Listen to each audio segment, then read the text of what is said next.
Maestro, basta recorrer una obra en internet para ver una cantidad de artistas hoy en día que han alcanzado un nivel técnico impresionante, capaz, en mi opinión, de rivalizar con algunos de los antiguos maestros, inclusive hasta superarlos en ciertas cuestiones técnicas, ¿no?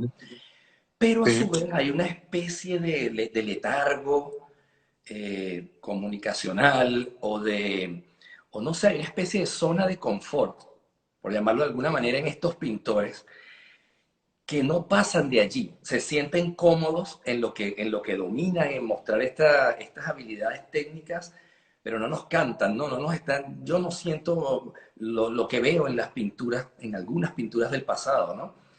En su opinión, maestro, ¿cuáles son los riesgos que estos artistas deberían estar tomando para salirse de esa zona de confort? Los críticos de arte contemporáneo, o inclusive hoy en día en las ferias y todo, hacen una línea miserable del tiempo en que dicen, esto es arte moderno y de aquí para acá es arte contemporáneo. Y les es fácil dividirlo porque, como lo expliqué antes, la modernidad, durante casi 100 años, buena parte de la propuesta de la modernidad fue no decir nada, o sea, dedicarse a lo estrictamente pictórico. Sí, Lo que nosotros vemos, y que en Instagram está inundado de esto, de una serie de pintores, pues aparentemente muy hábiles o muy talentosos, que logran los productos, pero que son productos huecos, ¿no? sí, Que no pasa. tienen nada, son como un poco, no tienen por dentro ni agua, Sí, sí, siquiera. Entonces, obviamente, claramente ellos están centrados en la modernidad y de alguna manera preocupados es por ese asunto superficial externo que puede inicialmente ser muy cautivador, pero que, pero que como todo está en la piel, pues hace que la lectura de esas obras, digamos, sea muy rápida y, y obviamente no tiene muy profundidad. buena parte de lo que pasa en nosotros, porque obviamente nosotros queremos en el cine o en la fotografía, en lo que sea, en la música, pues que nos diga algo más, que nos diga algo más. Entonces, sí, ellos están zampados en esto, ¿no? Están zampados en el concepto de que lo superficial es lo que hay que buscar. Entonces, Claro, por eso lo importante es cuántos pelos pones y no qué quieren decir o qué quieres expresar. claro, sí. Puede igual ser respetable, puede igual ser una posición del arte. O sea, Pollock tampoco está echando mucho discurso. Él también está haciendo una pintura superficial, él está haciendo una expresión estética con su trabajo. ¿Ves? Pero lógicamente, como te digo, esto fue solo un paréntesis dentro de toda la historia del arte. Porque es que, o sea, una escultura de Ramsés no es lo bien elaborado que está Ramsés, sino lo que significa Ramsés en ese momento dentro de la cultura egipcia, ¿ves? Claro. Entonces, pero por lo otro mencionas voy a ser un poquito cruel de alguna manera, o irrespetuoso más bien, Ujú. y es que hablas de la técnica como de un gran desarrollo de la técnica pero yo creo que no. O sea, Ujú. que una persona sepa hacer algo Sí, y que lo haga bien, no significa que domine la técnica o el oficio, porque eso es algo mucho más grande. comprende más Es, cosas que son solamente el... comprende más cosas. Sí, Se consigue en una librería de Nueva York dedicada al arte, se pueden encontrar libros que dicen 1000 medios para pintar al óleo. claro, Mil, claro, claro, mil, mil maneras diferentes de enfrentarse a la misma técnica. Entonces, esta claro. gente que sabe coger una tela, un pincel, un medio, unos colores y hacer un producto, pues sí, pues felicitaciones porque a veces lo logran chévere, Sí, pero sí, de ahí a la técnica, como yo lo entiendo, claro. es una técnica Sí, es donde un uno punto tiene, de vista de la técnica, claro. claro, entender Yo qué es lo uso que esa hay palabra adentro. técnica como forma de hablar de esa superficie en el canvas, ¿no? O sea, que hay gente Sí, sí, que sí, sí. tienen habilidades, ¿no? De habilidades de representar cosas que ven y trasladarlo a un canvas, ¿no? Y muy buenas, Pero y de muy ahí, buenas. a que haya un proceso intelectual de creación es otra cosa, ¿no? Sí, Y totalmente. eso es lo que veo, que no toman los riesgos necesarios, ¿no? Maestro, Sí. como artista que participa en la Bienal de Beijing y luego es invitado a la Bienal de Venecia, ha tenido la oportunidad, que no muchos pintores figurativos probablemente han tenido, de ver su obra confrontada o al lado de casi todas las expresiones contemporáneas del arte, ¿no? Sí, sí, ¿Qué sí. nos puede hablar de esta experiencia? ¿Qué sacó usted de esa experiencia? Bueno, esa experiencia no solamente se da en las bienales y esto, como la de Venecia, que claramente tiene pues un mare magnum de expresiones contemporáneas extraordinarias, Ujú. pero, eh, pero lo que sucede es que eh, pues te lo encuentras también en todas partes, o sea, en las ferias de arte, por ejemplo, pone uno en las ferias de arte y en el stand de al lado hay un trabajo que puede ser incomprensible frente al que uno tiene, Sí, ¿ves? Así es. Ahora, ¿qué siento yo? Primero es muy emocionante estar en estos espacios y poder mostrar el trabajo de uno y que de alguna manera la gente se emocione con lo que uno hace y pueda generar algún tipo de diálogo. ¿Ves? Porque claramente mi pintura está tratando de hacer una conexión directa con el espectador, con ese milagro que hablábamos del espectador. claro. ¿Ves? Pero por Para que otro lado, realmente ocurra, sí. claro, pero por otro lado, a lo que sucede con eso, pues es que la mayoría de la gente que me entrevistó y me preguntó es, bueno, ¿y qué hace un figurativo ahí?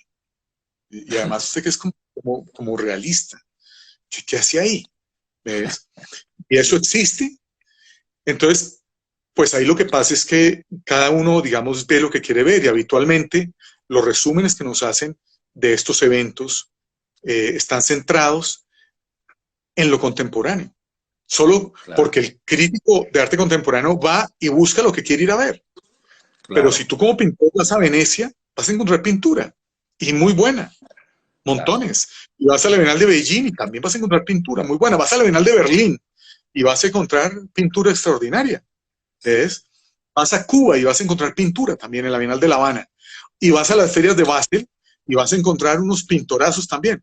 claro, Quizás no son la mayoría, quizás no están en todas partes, quizás seguramente. te toca buscar un poco, pero vas a encontrar, ¿ves? Algunos de estos hitos que nosotros vemos en Instagram como grandes pinturas que estamos hablando, que sus pinturas son sin alma, huecas o lo que sea, Sí, eh, también nos encontramos en estas ferias y claro, también están representados por galerías importantes, claro, ¿ves? Como te digo, todos, hoy en día con la globalización, todos existimos, coexistimos, claro, ¿ves? claro. Es posible ser pintor figurativo y estar ahí y no sentir ni pena, ni vergüenza, ni miedo, Exactamente. ni querer al otro día escupir pintura, ni no. Claro, claro. Estoy convencido de lo que Yo estoy creo haciendo y que, para dónde voy y ahí vamos. claro, y la clave para el futuro es esa, ¿no? Que una pintura figurativa se pueda sostener al lado de un video, de una instalación, que toquen los mismos temas, que, ¿no? O sea, que cree usted que esa es una de las, digamos, de los caminos a seguir. Claro, lo que pasa es que la verdad, el grueso de los pintores y el grueso de mis amigos pintores, los que yo tengo oportunidad de conocer, desprecian Sí, el arte contemporáneo, pero lo desprecian primero porque no hay una comprensión de qué se trata el arte contemporáneo. por Hay un desconocimiento también. desconocimiento de que ellos son parte del arte contemporáneo, parte de este tejido del arte contemporáneo, de este tejido social, ¿cierto? Y porque tal vez en algún momento, muchos de ellos en algún momento esperaron con sus primeros cuadros generar un diálogo con estas galerías y con estos artistas, con estos contemporáneos de universidad o lo que sea, y no lo hallaron. Claro, Entonces generan una reacción y de alguna manera han terminado, como sucede con los acuarelistas, como sucede con los pintores de pastel, los que se especializan en una técnica, o los grabadores o esto, en claro, convertirse en un gueto. claro, Entonces, el gueto de los pintores, y dentro del gueto de los pintores, hay un gueto más pequeño que es el de los pintores figurativos, y claro. dentro de ese hay uno que es el de los hiperrealistas, y dentro de un más chiquito que es el de no sé qué. ¿Sí me entiendes? Sí, Pero eso, o sea, las críticas que los figurativos, los pintores le hacemos al arte contemporáneo, la mayoría de las veces, uno no tiene fundamento y otro pues muestra nuestro desconocimiento, nuestra enorme ignorancia sobre eso y las luchas de nuestros egos. ¿Ves? En el arte contemporáneo, el grueso de lo que pasa en el arte contemporáneo es pésimo, es malísimo, es basura. sí, Como el grueso de lo que pasa en la pintura también. es basura y el grueso de lo que hay en la figuración es basura. Es que en el arte, en el arte de todos los tiempos, lograr que alguno de nosotros logre una pieza que le sume una línea a la historia del arte es impresionante, ¿me entiendes? Claro, Entonces, no importa cómo lo haces, si lo haces con acuarela, pastel, con el cuerpo, con tu sangre, lo importante es que le hagas una claro, línea. Y eso es claro. muy difícil. Entonces, vemos miles y miles y miles y miles de cosas, pero al final, ¿qué nos va a quedar? ¿Qué va a pasar a la historia? ¿Dónde está el caballero, el Caravaggio de nuestro tiempo? ¿Dónde está el Joseph Beuys? ¿Dónde está el Picasso? ¿Dónde está el Marcel Duchamp? O sea, ¿me entiendes? Claro, Esos claro, hitos que generaron estas obras, ¿me entiendes? ¿Dónde están los pintores figurativos haciendo la balsa a la medusa? claro. Ahora, O este tríptico de Van der Goes que transforma el Renacimiento, ¿me entiendes? No exactamente, es fácil, claro. ¿ves?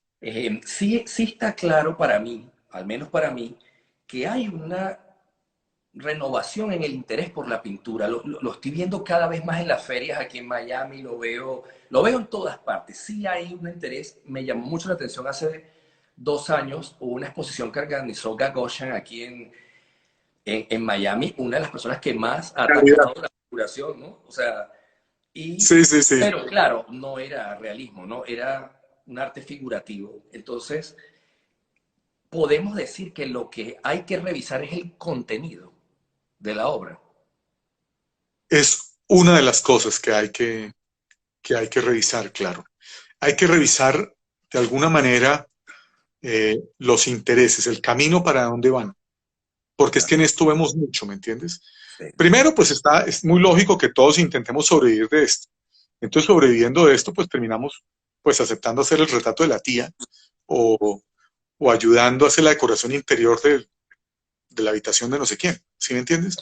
Eh, y a veces eso termina volviéndose la profesión, la ruta, el camino, etcétera, etcétera, como tantos pintores que se dedican a las clases y termina siendo su, ¿ves? Pero lógicamente hay que definir para dónde vamos, ¿me entiendes? ¿Qué queremos hacer? Y, y claramente, como te digo, aquí lo más difícil es terminar aportándole algo a la historia del arte.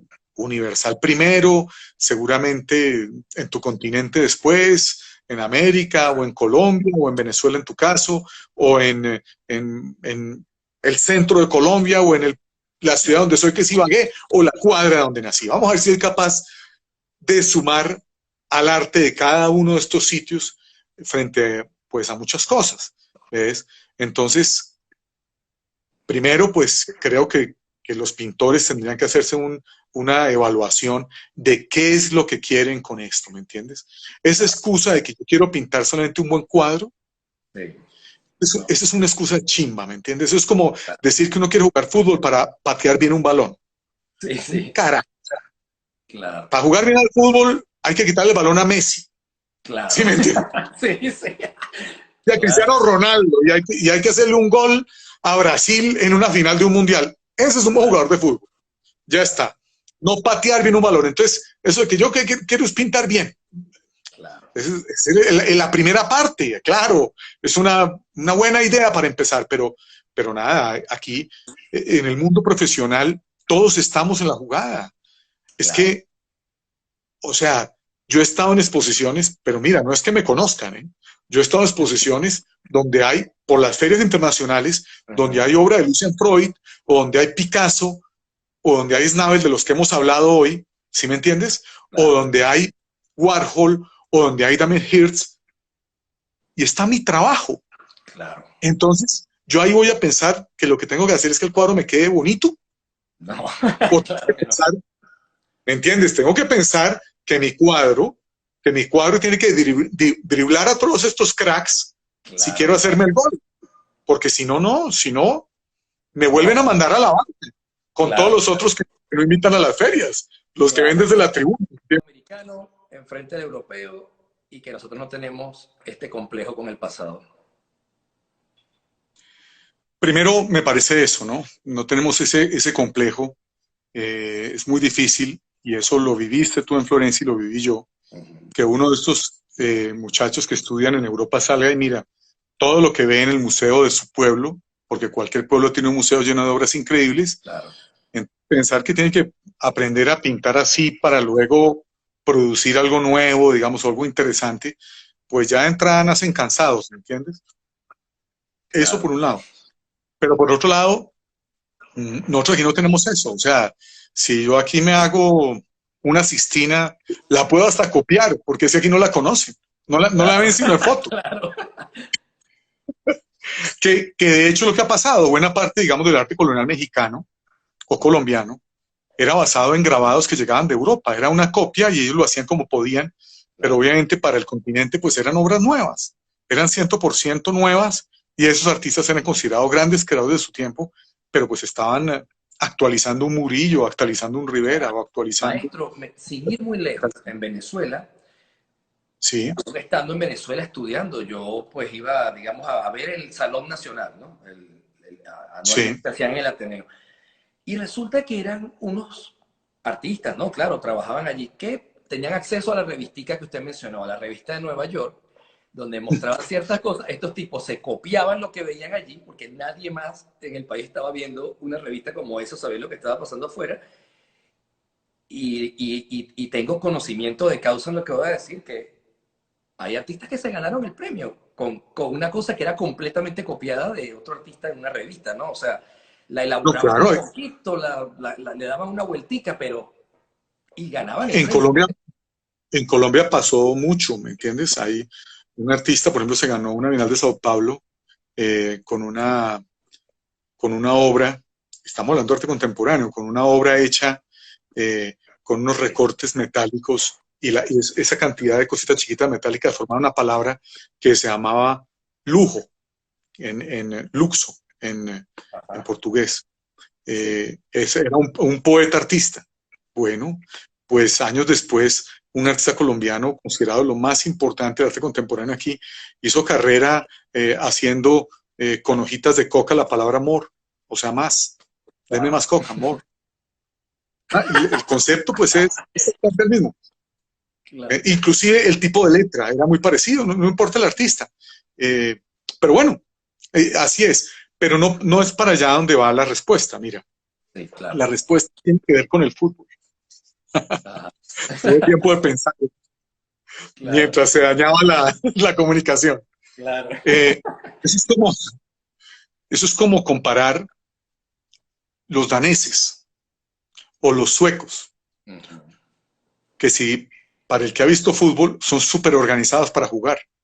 La defensa adelanta a todos al tiempo, los pases parecen matemáticos, pero claro. siempre pierden con los brasileros Ah, o sí, con los argentinos, sí, claro, porque nosotros tenemos es improvisación, claro, tenemos la alegría, ¿sí me entiendes? Tenemos la invención del momento. Entonces, claro. no le hacemos caso al director técnico. Lo que sabemos no lo usamos. Y nos inventamos ahí una jugada maestra y de pronto metemos el gol con la mano y ganamos un mundial. ¿Ves? Sí, Entonces yo creo que yo veo el arte latinoamericano y yo la única diferencia que noto es esa. Ellos tienen más formación, más información y el pasado para consultarlo ahí. claro, Nosotros tenemos de nuestro lado solo las dificultades, más claro, la chispa, claro. ¿ves?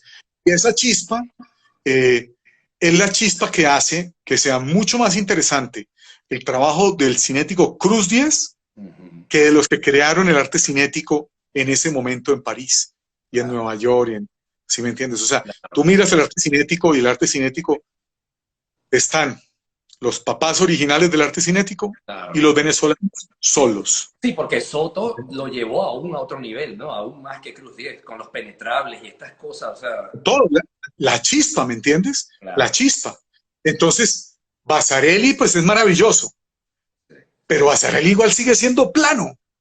claro, En cambio, Cruz 10 le metió las laminitas del medio, el otro hizo los penetrables, los puso a sonar, porque cuando los hacía metálicos sonaban, en fin, claro, muchas cosas. ¿Me entiendes? El argentino Julio Leparque, entonces al arte cinético, le metió fue las luces, entonces lo que se movía era la sombra. claro, claro, O sea, ¿me entiendes? Le metieron fue el dribbling del fútbol, la jugada, la picardía, y lo logran. Eh, claro, Botero con la figuración, con su deformidad, con todo esto, claro. pues pasa lo mismo, ¿me entiendes? Los figurativos alemanes, pues te quedan pegados al realismo, como vemos los americanos, o sea, los americanos felices les enseñan el size y toda la vida tratando ahí, y uno puede hablar con ellos y le dice, oye, pero así no puedes, como lo dije antes, pintar una persona cayéndose, ¿no? Y no, sea, no. Claro, A la sesión siguiente vuelven y ponen la figura, la luz es la misma, el ángulo es el mismo, el contraposto, pintan el mismo cuadro, lo claro, que les enseñan, ¿me claro, entiendes? claro. Ya está. Sí, Y uno va a los el proceso talleres de es los lineal. latinoamericanos, ojo a dónde voy, uno va a los talleres de los latinoamericanos que estudiaron en Florencia y los ve uno con la fotico, porque no tienen dinero para pagar el modelo. Claro, Entonces en la fotico, la picardía, ¿sí me claro, entiendes? Al final claro, están haciendo la variación. Entonces, así pasa en todo, ¿me entiendes? Entonces uno ve, o sea, uno ve el arte latinoamericano con una cierta chispa entre inocencia y una manera diferente de ver el asunto. Para mí esa sería la única posibilidad de que uno de nosotros metiera un gol, es por esa chispa, porque los otros tienen el resto. claro. No, ¿Ves? no, interesantísimo. Usted mencionaba este filósofo que decía que todo arte para ser válido, no recuerdo el nombre ahorita, eh, no recuerdo el nombre, pero él decía que todo arte para ser válido debía ir en contra de lo establecido o del poder reinante. Teodoro Adorno. Adoro. Ujú. Adorno, sí, Teodoro Eso, Adorno, eso claro. no nos daría un poquito más de validez de repente a la pintura figurativa que va en este momento en contra de todo lo establecido. Por supuesto, por supuesto. O sea, nosotros tenemos dos opciones como pintores figurativos. Ser, y algunos lo son, representantes a ultranza de una tradición conservadora absolutamente decadente y muerta, Ujú. sin posibilidades de resucitación. Sí, Y tenemos casi que el mismo pintor tiene la posibilidad de volverse en el gran revolucionario, la gran vanguardia. claro, ¿Ves? claro, Eso es lo que pasa. ¿Por qué? Porque precisamente estamos yendo contra el orden establecido. La razón fundamental que alegaba Adorno, que era la raíz de todo arte y de todo rompimiento histórico. Ahora, eso no significa que cualquiera que no haga instalaciones o que no haga performance porque pinten una tele y cuatro palos, pues es un revolucionario. No, obviamente hay que hacer más cosas.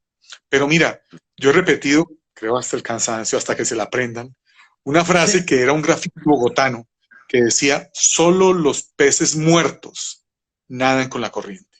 Si estás vivo, tienes que hacerlo en contra. ¿Me claro, entiendes?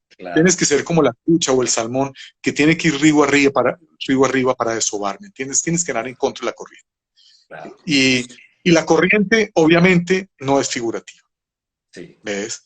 seguramente. Y los que están en el mundo académico, reviviendo, tratando de revivir esas fórmulas del siglo XIX, pues también tienen que tener en cuenta esto, Claro, porque también ellos tienen que nadar contra la corriente de claro. esas escuelas figurativas para, para poder estar vivos dentro de ese río, ¿me entiendes? Claro, O sea, inclusive, no hay otra opción. inclusive entra la cuestión del desaprender, ¿no? Un poco, porque aprendes estas cosas, pero en cierto momento tienes que darte cuenta de que de repente llegó el momento de desaprender y guardar todas estas cositas en una maletica, ¿no? Y ponerte a hacer lo que tienes que hacer. Esas cositas van a salir cuando las necesites de allí, pero Y aparentemente es muy fácil, ¿eh? Porque la fórmula, como nos la dicen los que supuestamente lo lograron, es que hay que ser auténticos. Todos somos diferentes. sí, Entonces al final lo que tienes que vender es tu verdad. Ah, que tú eres un muchacho de Maracaibo, que salías al Golfo a pescar en un bote hasta que un día te diste cuenta que tenías que ser pintor. Bueno, pues esa es tu verdad, esa es tu historia y es no, diferente a la mía y es diferente a claro, la tuya, educado en Florencia. Entonces, claro, vaya y cuenta esa historia, ¿me entiendes? claro, Y esa historia, de alguna manera, esa autenticidad, esa originalidad de ser uno mismo, es lo que algún día, cuando tenga uno el milagro de encontrarse con el espectador adecuado, pues puede que lo lleve con éxito a alguna parte, ¿me entiendes? claro, Pero en esto, desafortunadamente, el grueso de los seres humanos intentamos ser otra cosa, claro, no uno. claro, Intentamos jugar como Messi, en vez de jugar como uno y claro, quitarle el balón a Messi, que es de lo que se trata, ¿ves? Entonces, tenemos que ser como nosotros, o sea, Alguien escribió, bueno, Martínez León, hay que vender esa verdad. Así es, ¿ves? Así es, de una manera muy profunda, ¿entiendes? De una manera muy profunda, y el estilo, que no me lo has preguntado, pero es una pregunta que me hace mucha gente, porque yo también la hice en mi momento, y es: ¿cuál es el estilo de uno? El estilo de uno es la suma de los errores, ¿ves? Entonces, todos intentan dejar el error que tienen, pero no es así. El error hace al pintor. Claro, El error aquí es pregunta, parte de lo que es diferente. claro, aquí pregunta ¿Ves? Adriana, ¿cómo no perder la autenticidad en estos tiempos? Pero imagínate, no, esa es la gran pregunta y la necesidad de la gran respuesta individual. Claro. Porque obviamente, quizá lo básico es que te lo recuerdes cada mañana, ¿me entiendes? Que te lo recuerdes cada mañana y que puedas llegar a esa respuesta, ¿no? Claro. Porque el medio te dice que pintes una cosa, que hagas lo otra, tu profesor, en fin, tu propio deseo y tu propia emoción al ver cosas de otros te lleva a tratar de imitarlos, Sí. pero hay que mirarse uno mismo. Sí. Aquí Francisco Verde, gran amigo y Ajá. pintor también educado en Florencia, pregunta, hoy tenemos fácil acceso a información sobre maestros artistas que en vida quizás no marcaron un hito en la historia del arte, pero que sin duda hicieron un aporte valioso. ¿Cómo podemos estudiarlos hoy? O como podemos estudiarlos hoy. Bueno, mira, no sé si esa afirmación o pregunta, la frase final, la explico como afirmación. Ok, tal vez yo le di la entonación equivocada. Sí. Yo creo, yo, yo frente a esto soy un poco crítico y un poco miserable. El gran problema de la mayoría de los pintores de hoy es que no miran hitos de la historia del arte. Claro. ¿Ven? Y no estudian los hitos. Claro. Entonces, hace unos días a un amigo, a Felipe Cifuentes, hablando del mismo tema, le puse un ejemplo que a él le gustó. Lo voy a repetir aquí a ver si funciona. Claro. Y es que cuando tú miras un pintor menor, es como, y luego tú quieres romper la historia del arte, es como si quisieras comprar un castillo ahorrando en peniques, ahorrando en centavos. Claro, claro. Claro. Porque ese pintor que no llegó a mayor cosa, por alguna razón que no sabemos, que no llegó a mayor cosa, pues al final te está dando son centavos. Claro. Mientras que los grandes gananciales te los están dando los grandes hitos de la historia del arte. Claro. Probablemente Rembrandt, él se refiere a algo técnico ¿entiendes? o...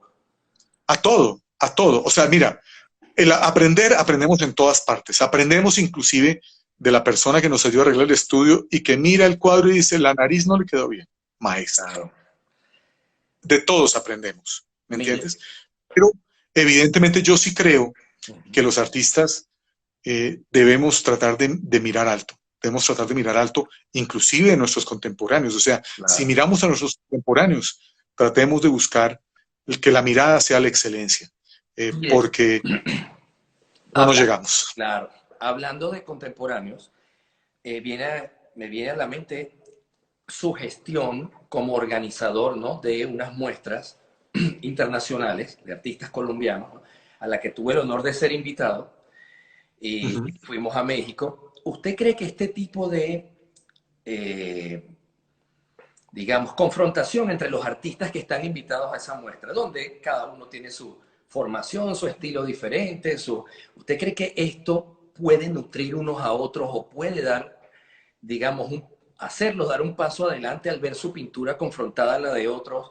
¿Sirve para algo esto, juntar gente así en una muestra como esta, que probablemente traigamos después aquí a Miami, a MIFA? Mira, tal vez esto tiene que ver con mi propia suerte como pintor, con mi propia carrera. Sin que yo pensara en esto como una meta, en el año 90 yo me gano un premio internacional en París, un premio supremamente menor, o sea, no de una galería comercial cualquiera, hice un premio, un grupo colombiano participó, yo hice parte del grupo, ya está. Pero a partir de eso viajé y empecé a generar unos vínculos con el extranjero. Tenía yo, pues, no sé, 21 años, 22 años, cuando eso. Y desde entonces me di cuenta que yo tenía que crear vasos comunicantes con lo que pasaba fuera de Colombia y mostrar fuera de Colombia. Y algo me hizo un chip en la cabeza frente a la manera de dónde y cómo tenía que mover mi trabajo. Y entonces hice una carrera donde había muchas exposiciones, mucha exhibición, mejor dicho, mostrar mucho y en muchas partes. Sí. Y me salí de lo que habitualmente sucedía en mi entorno, y era que aquí todo el mundo quisiera terminar exponiendo en el Museo de Arte Moderno de Bogotá. Yo tengo 51 años, voy para 52, nunca he expuesto en el Museo de Arte Moderno de Bogotá, y varias veces tuve la oportunidad de cenar y todo con Gloria Sea, la directora del museo, y jamás lo propuse. Ella y uno de los par de miembros de la junta directiva siempre dijeron, ¿por qué no expones? Tienes que preparar algo para allá. Simplemente no se dio, y no era mi ruta principal.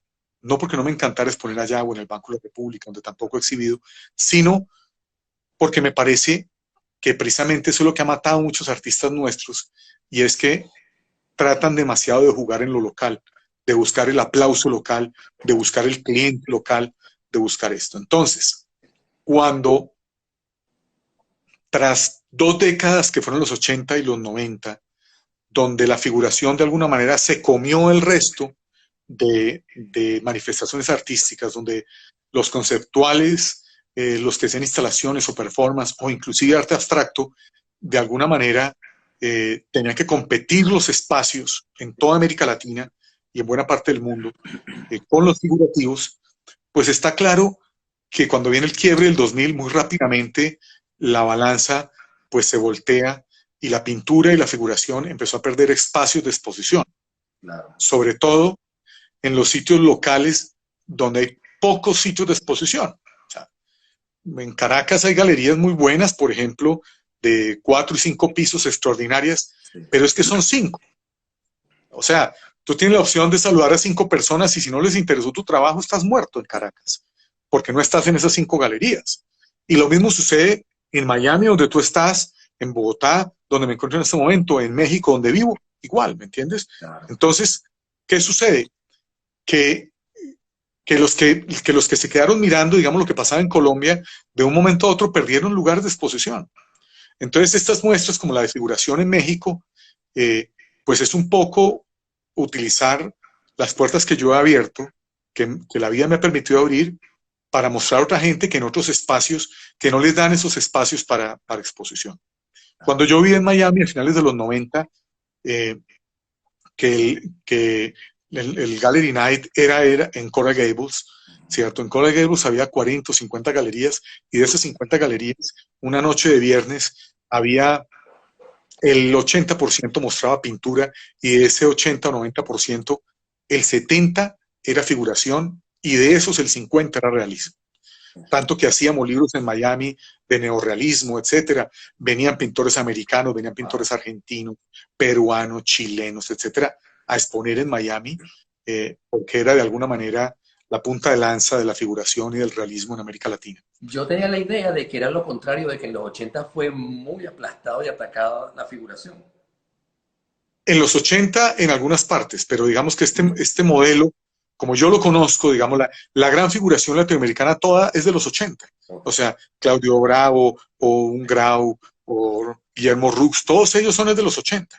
¿Ves? Pero los 80 es Tibor Cerdus, de los 80 es el momento de gloria de Antonio López, ¿me entiendes? Claro. Y obviamente todo eso va hacia los 90, y sumas artistas como Guillermo Muñoz Vera, pero se suman también internacionales como Nerdrum o Vincent Desiderio, ¿me entiendes? Claro. Lucian Freud, igual, es los 80 y 90, su momento de gloria. Art Basel entra a Miami tal vez en el año 2003, 2004, por ahí, ¿me entiendes? A partir de ese momento, obviamente, la pintura y la figuración pierde espacio en Miami hasta unos puntos increíbles, sobre todo en términos de la figuración y sobre todo el realismo. Claro. ¿Ves? Muy bien, pero eso no significa que entonces había que quedarse en Miami, había otros sitios para exponer. Claro. ¿Ves? Ya está. Entonces, este esfuerzo de escoger a los colombianos y unir la diáspora de colombianos, que buena parte expone en otras partes del mundo, claro, llevarlos a México ¿cierto? O llevarlos a Miami, o llevarlos a Madrid, o llevarlos a exponer a Florencia, o a quién sabe dónde podamos hacer esto, y sumemos además venezolanos, si ustedes tienen una colonia muy buena de figurativos, o sumemos a los figurativos chilenos, o a los pintores argentinos, pues lo es tratar de decirles, miren, yo he sobrevivido en esto, es por moverme, ¿me Claro, entiendes? claro. Cuando he tirado la semilla y ha caído en la arena, Ujú. pues he ido a botar semilla a otro sitio más fértil, no más. Claro, claro. Ya está, ¿me entiendes? Esa es No la me he palabra. quedado ahí insistir contra el muro, pues, a ver si una galería importante de Bogotá me expone. No No, pasa claro, nada. O claro. sea, el mundo es amplio. Y hoy con la globalización, eso sí que es claro. Entonces, este grupo lo exponemos nosotros en México y pues ha sido sorprendente. En un sitio donde hay ojos todavía para la pintura, donde hay público para la figuración, ¿sí me entiendes? Donde hay una figuración muy buena y muy pujante, donde hay un movimiento de críticos, de periódicos, de museos que todavía exponen esto, Sí, que creen en esto, pues bueno, muestra uno de los colombianos claro. con sus virtudes y sus falencias y es muy interesante y espero que allá podamos, como te digo, llevar también argentinos, chilenos, venezolanos Esa es la y idea, claro. simplemente así como vemos que en el Instagram hay figurativos muy buenos en todas partes, Sí, ¿cierto? Asimismo debemos hacer nosotros ya con nuestras propias carreras. Y sí. eso es. Sí, la pregunta venía dada a que entre contemporáneos y amigos, porque hay un grupo bastante cohesionado y unido allí, ¿no? Algunos estarán un poco más incluyendo al intelecto que otros, unos están más dedicados a la pintura como pintura, pero al verse, al hablar, al irse a tomar la cervecita después de la exhibición y todo, unos van a despertar inquietudes en otros, es inevitable, ¿no? Es inevitable una simbiosis allí de ideas, de cosas, o simplemente decir, wow, donde yo vivo mi pintura en una pared con los demás se ve como muy grande, pero aquí ya no la veo tan grande. O algo así, ¿no? O sea, Nos vendieron, uno de los grandes defectos de la modernidad es vender la idea del genio solitario y creativo, ¿sí me entiendes? Que tiene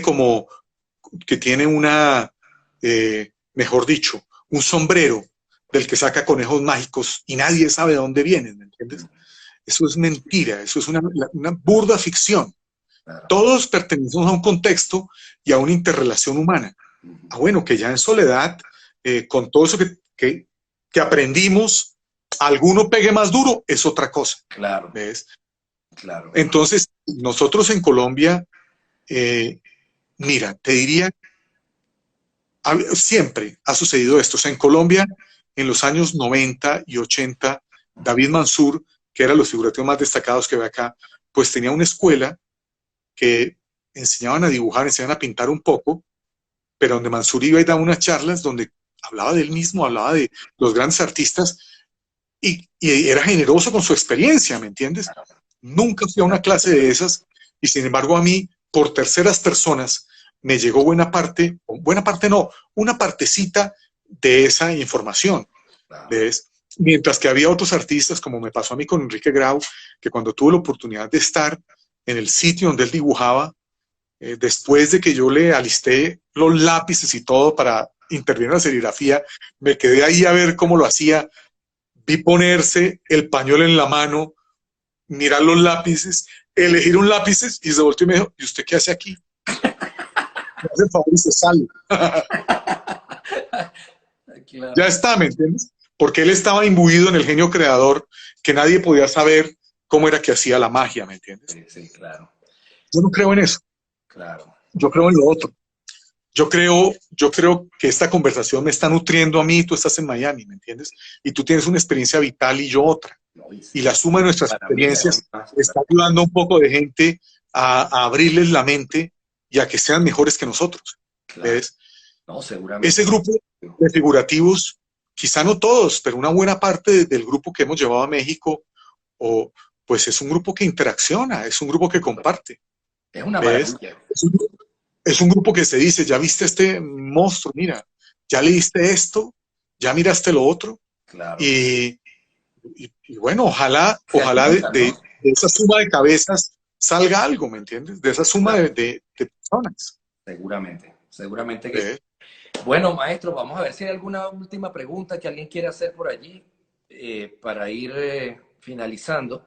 Aquí Juliana Sí, pregunta, ¿cómo vencer un bloqueo artístico?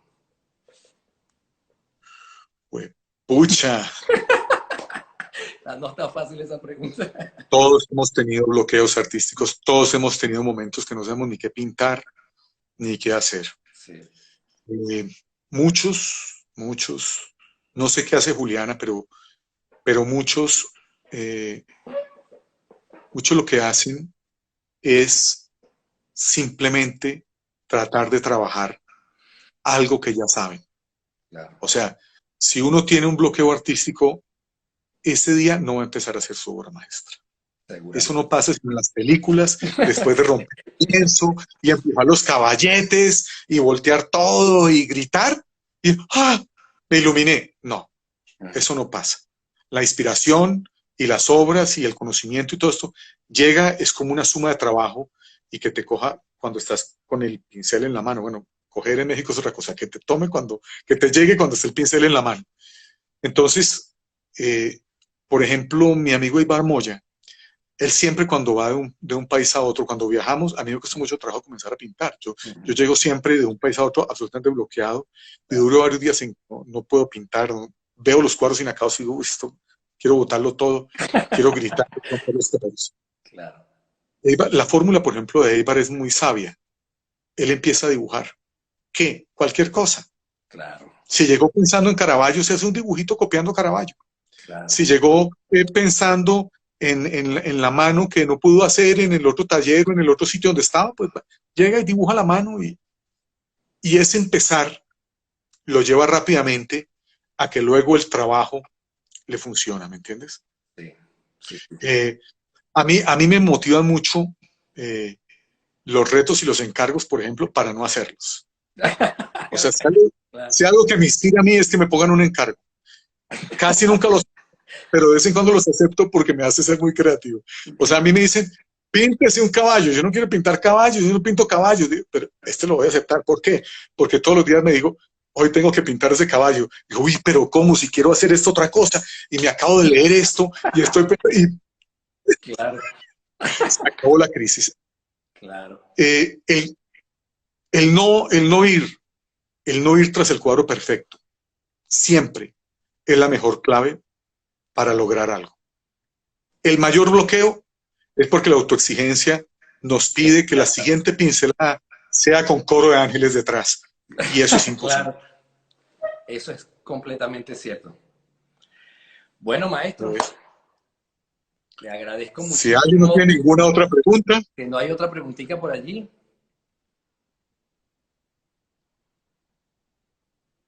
¿Cómo aceptar esos errores? Me imagino que era cuando estábamos hablando de los errores que se aprendía. Alguien dejó una pregunta allí. sí, es que muchas veces los errores hacen el estilo. Una anécdota muy famosa de Fernando Botero es que él está en un parque en México desesperado, falto de creatividad, tratando de encontrar su obra. Han tenido días antes una conversación con Rufino Tamayo esclarecedora que les ha dicho a él y a José Luis Cuevas que si no son capaces de hacer algo nuevo no van a sobresalir dentro del mundo del arte. Y este tipo se va con su libreta a un parque, al Parque México, ahí a sufrir. Ujú, Y entonces hace una guitarrita que está haciendo de memoria en un bodegón. En esa época hacía muchos bodegones. ujú. Y de pronto le queda chiquito el hueco de la guitarra. Comete un error, le queda pequeño. Ujú, Comete el error, pero le gusta cómo se ve. Se ujú. va y el cuadro finalmente lo pinta con el hueco pequeño y ahí se da cuenta que encontró un estilo porque no fue que quedó pequeño el hueco de la guitarra, sino que la guitarra quedó grande al hacer pequeño el hueco. Claro. Entonces empezó a investigar por ahí, por ese defecto, por ese error, y de ahí es que salen las obras aparentemente gordas de Botero, que para él no son Claro. gordas, sino Esto le monumentales, vino a la mente. claro, y cuya gracia es que él al círculo, Ujú. esta estructura de los ojos, la nariz y la boca, la empequeñece y entonces todo lo demás queda más grande, queda redondo. ¿Ves? Un error.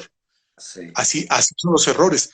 cuentan que Giacometti pasa exactamente lo mismo y así encuentra sus figuras alargadas, ¿ves? Claro. Y buena parte, o sea, artistas que no tenían fotografía ni nada en el siglo XV, Miguel Ángel, todos ellos, parte de lo que sucede no es que es un conocimiento absoluto y todas las deformaciones son aprendidas, no, no. Parte Entonces, es su manera podríamos extraña de hacer. ya, podríamos decir entonces que el arte lo encuentra uno, pero es mejor que lo encuentre trabajando, Si no hay haciendo cualquier trabajo, cosa. no hay nada. Exacto. Si no hay trabajo, no hay nada. Me vino a la Pero el mente, error hace el estilo. me vino a la mente, cuando hablábamos del bloqueo artístico, me vino a la mente Lucio Fontana, ¿no? El artista italiano, que en un Sí, momento rasga y rompe la tela en un gesto de frustración o algo, y después llegan los críticos de arte y convierten esto en todo un estilo artístico, cuando de repente... él rompe una tela Uh -huh. donde está prácticamente copiando pues a artistas minimalistas, abstractos, pues a la, minimalistas no, a la abstracción rusa, Sí, y al romperla se da cuenta que genera un espacio sí. y crea algo entre la pintura, que es plana, la superficie, Uh -huh. y la escultura, por el volumen del rasgado. Sí, ese Esa es el discurso, ¿no? Que leemos, ¿no? En el libro, ¿no? De la historia del arte. Ahora, este crítico italiano, que ahora es más político que crítico de arte, yo lo escuché hablando de Lucio Fontana y él decía y afirmaba, él desde su punto de vista, ¿no? De crítico de arte, que había sido un gesto de frustración y punto. O sea, que no sé si se lo estaba copiando de otros. Yo estoy como repitiendo como un loro lo que le escuché decir a... Eh, claro. no recuerdo el Es nombre, que, hoy tengo los nombres. claro, claro, es que el arte surge, Vittorio Sgarbi, Vittorio Sgarbi, me están diciendo aquí. surge de muchas maneras, ¿me entiendes? Surge de muchas maneras, Sgarbi. ¿ves? Entonces, para Alguien, cerrar, mira, ¿no? alguien Porque escribió en pantalla, un segundo, alguien escribió en pantalla sobre entrar al campo del arte de Bourdieu. Sí, las teorías de él sobre el campo del arte y donde todos somos parte del campo de ese campo del arte y donde tenemos que entrar a analizarlo y todo. Claro, por ejemplo, los realistas o los figurativos o los hiperrealistas difícilmente van a leer ese autor y si lo leyeran serían mejores realistas claro, porque entenderían mejor su posición dentro del mundo social del arte. claro. ¿Ves? Bueno, yo creo que lo podemos dejar acá. Sí, porque si O, no, pues nosotros seguimos aquí toda la noche, buscamos un vinito no, y... ahora por el privado continuamos. Ok. Bueno, maestro, un millón de gracias por compartir todo esto con nosotros y todas sus ideas y sus pensamientos. De seguro, estoy convencido de que las personas que nos acompañaron se nutrieron de todo esto. Espero que esto les genere ideas, les genere cuestionamientos, que los ayude, ¿no? A todos nosotros en este día a día que no es fácil. Muchísimas gracias por ser generosos con su conocimiento. Muchas gracias a ti, Elkin, a Mifa, a Teresa, a todo el equipo, a Carlos Martínez, a todo el equipo de Mifa. Yo estoy seguro que pueden hacer una labor maravillosa allá y al generar esos espacios pues nos permiten de alguna manera compartir lo poco que sabemos aquí con todos. Veo un número de personas enormes todavía conectadas, se los agradezco muchísimo. Sé lo difícil que hoy en día es hacer una cosa de estas live y tener público. Sí. Eh, yo creo que además de la gratitud que tengo yo con todos, pues quizás me acuerdo en este momento, para terminar, de un artista que vive en Florencia, que se llama Wilson Guevara. Wilson Guevara, profesor de Andrés Alarcón, que lo entrevistaste hace poco, Sí. que estudió en la Florence y todo, y que en medio de su proceso creativo ha tenido momentos de bloqueos y momentos difíciles. Y él alguna vez me dijo algo que es honestamente lo que yo quiero transmitirles. O sea, yo arte no le puedo enseñar a nadie ni cómo hacer su cuadro, ni cómo le vaya bien, y mi suerte no es la suerte de ninguno, ni la suerte de Botero es la mía, ni nada, ¿cierto? Pero de algo estoy seguro, como decía Wilson, y es que yo estoy enfermo de una enfermedad incurable, que es absolutamente contagiosa, que es el arte. Y entonces es eso lo único que yo quisiera transmitir, o sea, darles ese contagio y esa pasión que he tenido toda mi vida para enfrentar esto desde todos los puntos posibles. Así las obras no le gusten todavía a nadie, pero lo importante es que sigamos con la enfermedad. Seguramente. Muchas gracias. Muy apropiado ese comentario para estos momentos. Maestro, mil gracias. Espero que nos podamos ver pronto en persona y nos visite por aquí. Claro que sí, te mando un abrazo Bueno, a todos saludos a ustedes. Catalina y a su mamá y a todos por allá. Un Gracias. abrazo. Gracias a todos los que nos acompañaron.